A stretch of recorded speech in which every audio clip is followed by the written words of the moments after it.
most distracting parts of Cities Skylines 2 is when you place any building or road, the squares are nearly white, which makes it hard to see the terrain. Luckily, we just got an amazing mod to change this. That's right, we don't have to wait for Paradox to get mods in CS2.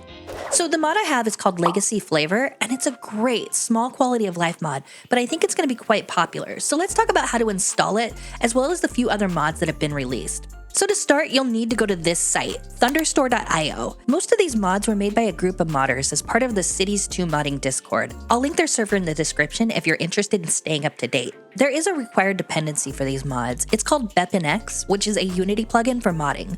Not exactly sure what it does, but you're gonna need it.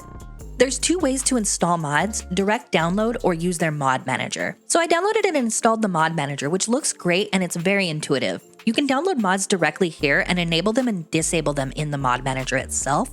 You'll need to launch the game from the manager by clicking this button here in order for the mods to work.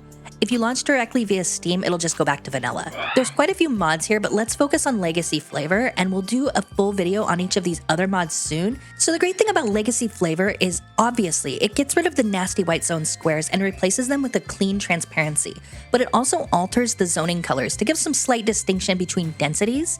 And as of now, it switches Office back to the classic color from Cities 1, but this can be configured in a few ways. The easiest is using Shift-Z, and you can cycle through a couple of different color schemes. And you can disable the transparent squares with Alt-Z. Another thing it does is it replaces the meter measurement when drawing networks with units.